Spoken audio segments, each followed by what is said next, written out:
이 본문을 가지고 고난과 영광이라는 제목으로 함께 은혜를 나누겠습니다. 벨기에의 극작가 중에 모리스 마테르링크라는 분이 쓴 파랑새라는 희곡이 있습니다. 우리가 동화나 다른 장르로도 접해봤을 텐데요. 어떤 틸틸과 미틸이라는 남매가 가난한 오두막집에 살던 이 두 남매가 어떤 할머니의 부탁을 받고 파랑새를 찾아 떠나는 그런 이야기입니다.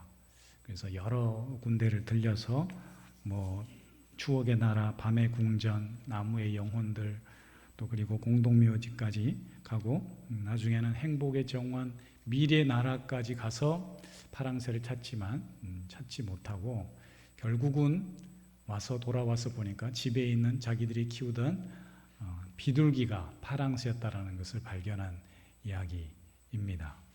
그래서 사람들은 행복을 어디서 찾느냐? 행복은 멀리 있지 않고 우리 안에 있다. 이렇게 이야기를 합니다. 그렇죠. 파랑새가 의미하는 행복은 멀리 있지 않고 또 밖에 있지 않고 우리 가까이 우리 안에 있다고 말합니다. 그래서 우리 마음 안에서 찾은 행복이 진짜 행복이라는 말을 하기도 하는데요.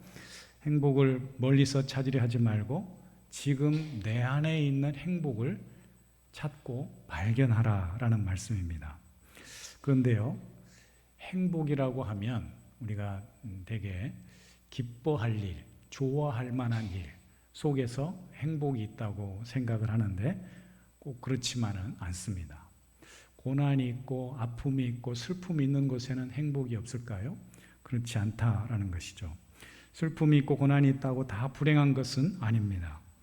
고난과 슬픔 속에서도 얼마든지 행복을 찾을 수 있고 누릴 수가 있습니다. 그래서 한 철학자는 슬픔과 기쁨이 하나라고까지 말을 합니다.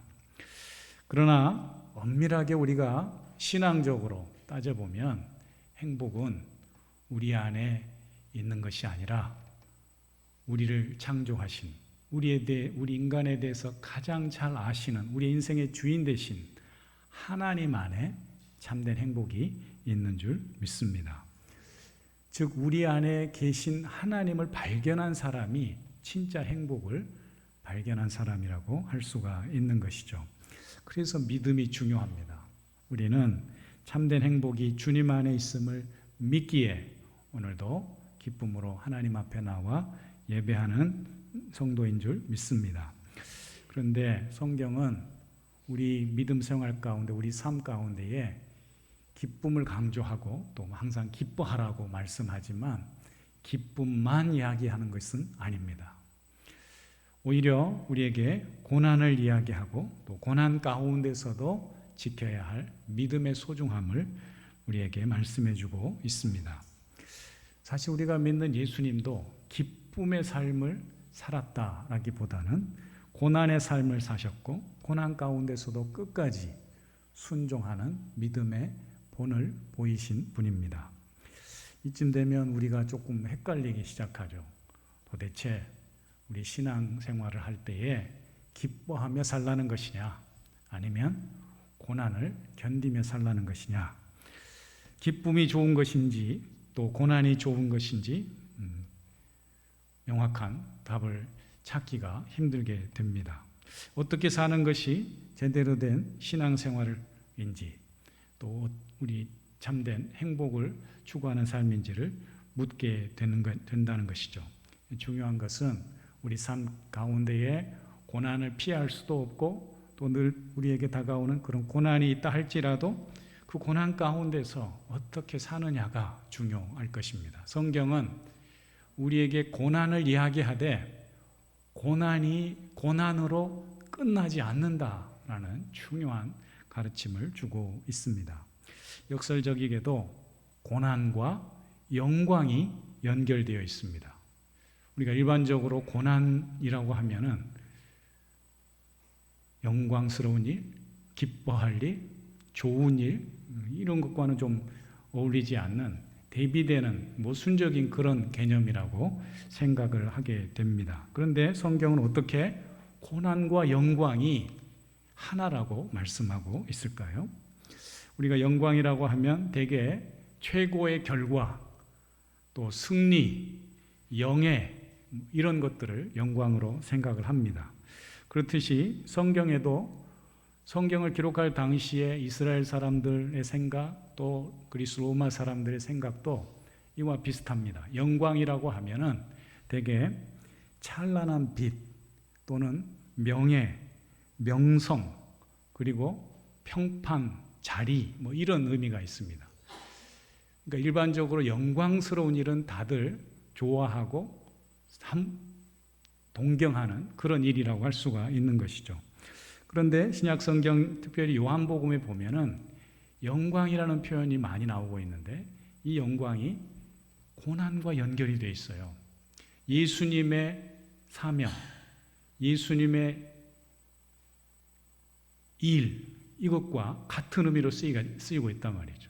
그래서 영광을 헬라어로는 독사, 독사조 이렇게 표현을 하는데 예수님의 일, 에르곤이라고 하는 이 예수님의 중요한 사명, 십자가와 이 독사 영광이 연결되어 있다라는 것이죠.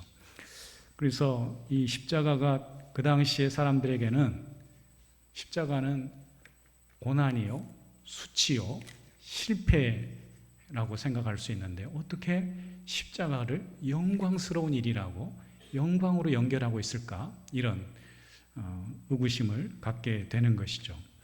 어떻게 영광과 예수님의 십자가가 연결이 될 수 있을까요? 요한복음 12장 24절 말씀 보면은 제가 좋아하는 말씀이기도 한데 하늘의 밀이 땅에 떨어져 죽지 아니하면 하늘 그대로 있고 죽으면 많은 열매를 맺느니라 이 말씀이 나오거든요. 그런데 그 중요한 죽는다 예수님의 이 십자가 죽음을 예고하는 이 말씀 바로 앞절에 23절에 이런 말씀이 있어요. 예수께서 대답하여 이르시되 인자가 영광을 얻을 때가 왔도다. 인자가 영광을 얻을 때가 왔도다 라고 하면서 예수님의 죽음의 십자가를 죽으심을 이야기하고 있다라는 것이죠. 사랑하는 성도님들, 우리의 삶에 우리 믿음 가운데에 고난이 찾아옵니다. 고난과 아픔이 있지만 그것은 동시에 영광이 될 수 있다는 것을 기억할 수 있기 바랍니다. 성경은 고난의 십자가 다음에 고난이 고난으로 끝나지 않고 고난 다음에 있는 것을 기대하며 바라보며 소망하며 살라고 말씀하고 있습니다.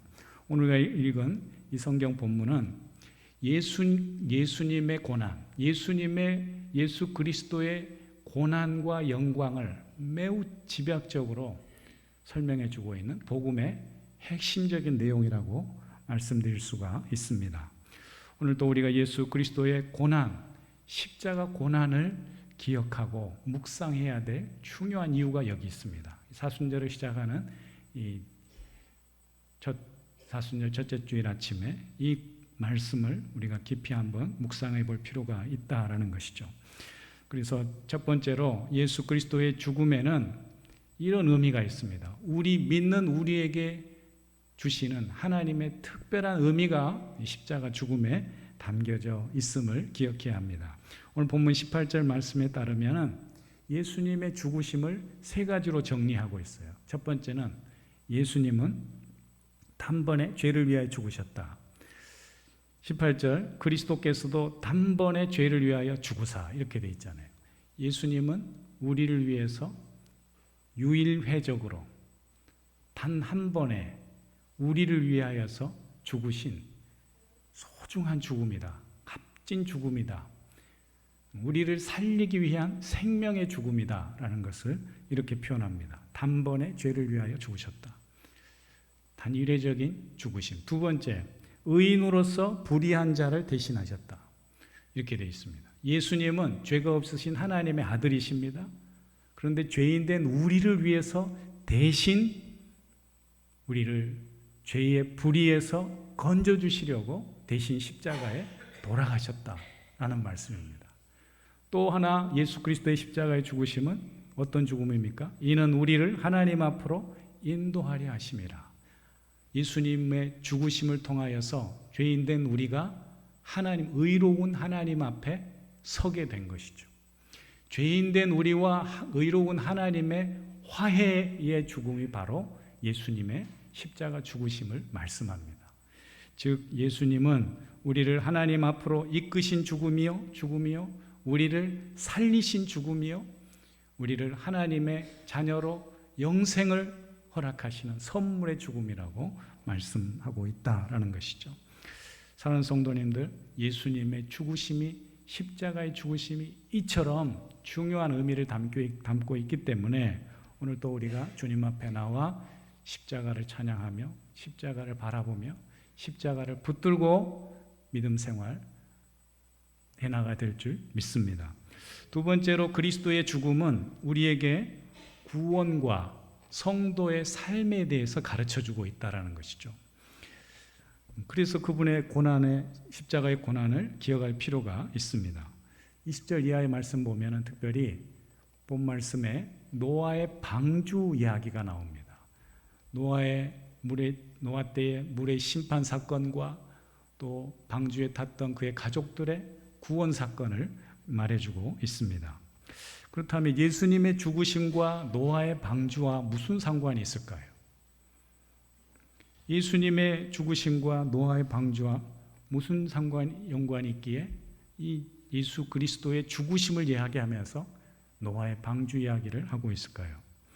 그리스도의 죽으심이 우리의 구원과 연관된 죽음이듯이 노아의 방주 사건도, 노아의 물의 심판과 이 방주 사건도 구원과 연관이 된 사건임을 말해주고 있습니다. 하나님은 인간의 죄를 참을 수 없어서 노아에게 방주를 만들라고 명령하시고 물의 심판, 홍수를 허락하십니다. 노아 시대의 홍수는 죄에 대한 하나님의 심판, 물을 통한 하나님의 심판입니다.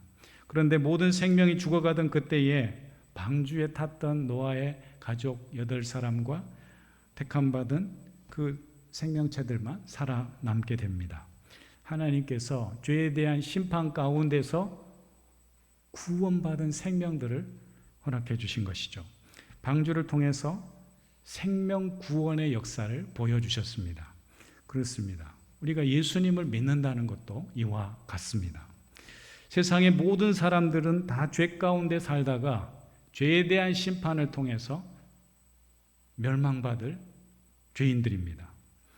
그러나 물의 심판 가운데서도 소수이지만 건짐받고 살아난 노아와 그 가족들이 있었듯이 하나님의 죄의 심판 가운데서도 반드시 이 세상의 마지막이 있고 모든 인간에게 찾아올 그 죽음의 마지막 심판 가운데서도 구원받은 심령들, 구원받은 영혼들이 있다라는 것을 말씀해주고 있는 것이죠.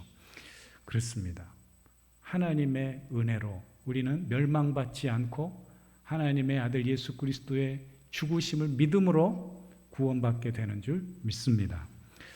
그 사람들이 바로 오늘 우리가 이 자리에 나와서 하나님을 예배하고 예수 그리스도의 십자가를 찬양하는 복된 성도들인 줄 믿습니다.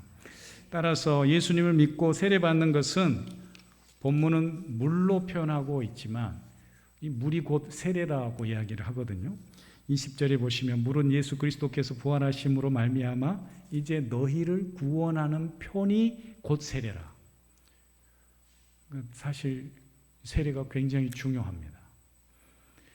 우리가 세례를 통해서 구원받는 건 아니지만 적어도 세례는 구원받는 사람들이 가진 중요한 증표고 사인이라는 것을 알 수가 있습니다.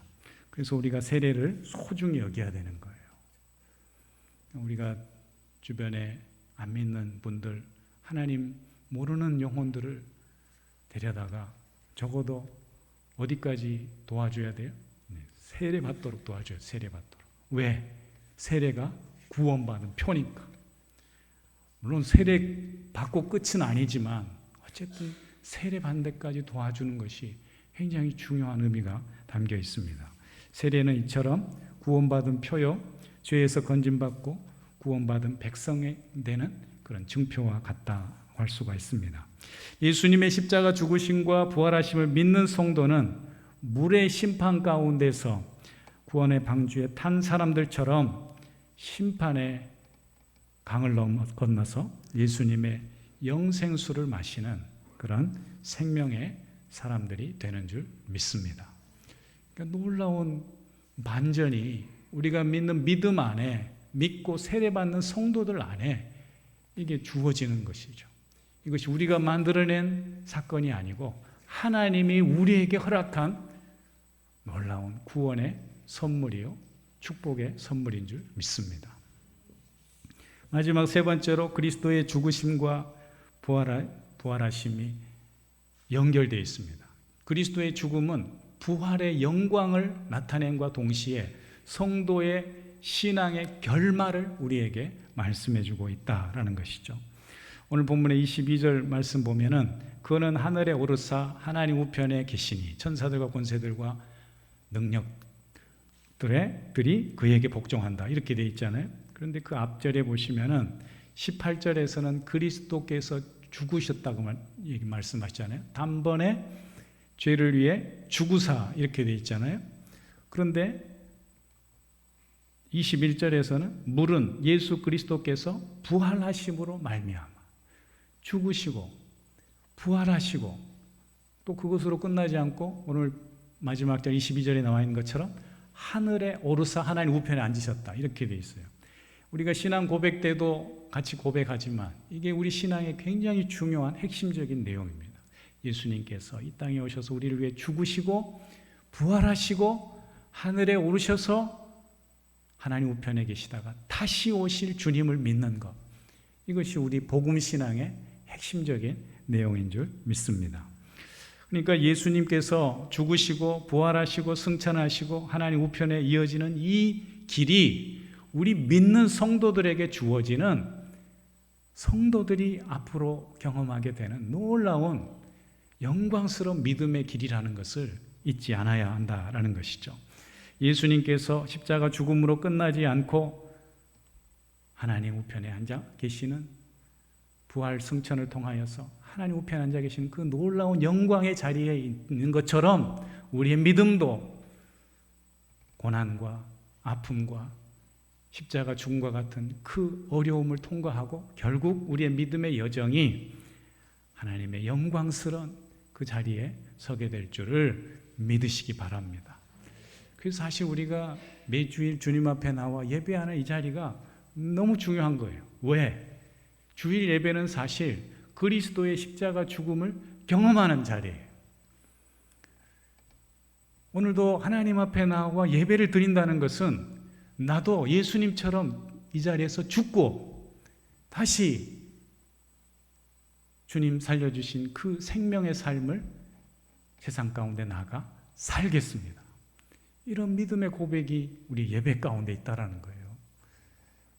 여러분 날마다 예배를 통해서 죽으시고 다시 살아나시고 하나님의 영광을 위해 이 땅 가운데서 살아가는 거룩하고 복된 성도들이 다 될 수 있기를 주님의 이름으로 축원합니다. 사랑하는 여러분, 그러나 여전히 우리의 삶에 고난이 있고 아픔이 있을 수 있습니다. 그 고난의 삶을 우리는 거절할 수도 또 회피할 수도 없습니다. 그 고난의 삶이 다가올 때 어떻게 하시겠습니까? 그때 우리는 주님처럼 믿음으로 순종하며 나아갈 수 있기 바랍니다. 고난의 삶을 믿음으로 극복하고 통과하셔야 된다라는 것이죠. 그리스도인은 고난을 그냥 견디는 것이 아니라 하나님이 예비하신, 방금 우리가 살펴봤던 것처럼 예수님께서 보여주신 그 믿음의 긴 여정이 우리에게도 주어진다는 사실을 기억하고 그 영광의 삶을 바라보며 기쁨으로 오늘도 나아가야 될 줄 믿습니다. 이것이 바로 복음 신앙으로 사는 그리스도인이라고 할 것입니다. 우리가 잘 아는 히브리서 12장 말씀 보면 믿음의 주요 또 온전케 하시는 이인 예수를 바라보자, 이렇게 얘기합니다. 예수님을 바라봐야 될 이유가 바로 그 뒤에 나오는데 뭐라고 말합니까? 그는 그 앞에 있는 기쁨을 위하여 뭘 참으셨다고요? 십자가를 참으셨다. 이렇게 되어 있습니다. 십자가를 참으사 부끄러움을 개의치 아니하시더니 하나님 보좌 우편에 앉으셨느니라. 즉 예수님께서 십자가 죽음을 통과하여 하나님 보좌 우편에 이르는 영광스러운 그 믿음의 길을 가기까지는 부끄러운 십자가를 참고 고난의 십자가를 견디고 순종함으로 끝까지 나아갈 때 우리가 그 하나님의 놀라운 영광을 맛보게 되는 줄 믿습니다. 따라서 우리 믿음에는 인내가 필요합니다. 인내가 필요합니다. 하나님이 주실 영광을 바라보며 지금의 고난을, 그리스도를 위한 믿음의 고난을, 영광스러운 그 고난을 끝까지 이겨낼 수 있기를 축복합니다. 제가 이 목회자의 길을 감에 있어서 하나님께서 주신 주제 성구와도 같고 사명의 성구와도 같은 말씀이 요한복음 12장 24절 말씀입니다.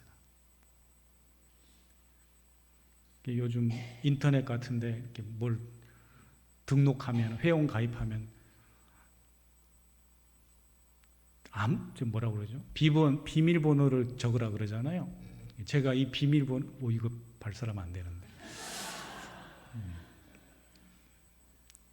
농담이고요. 하여간 이 비밀번호를 제가 이걸 즐겼어요. 요한복음 12장 24절. 존 JOHN 124 이렇게 뒤에 뭐 땡땡땡 이렇게 나갔거든요. 이 말씀이 어느 날 갑자기 기도하는데 제 마음에 계속 떠오르는 거예요.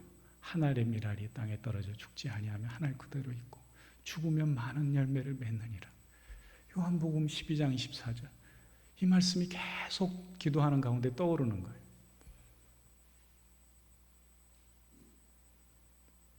이 말씀이 근데 굉장히 부담스러운 말씀입니다.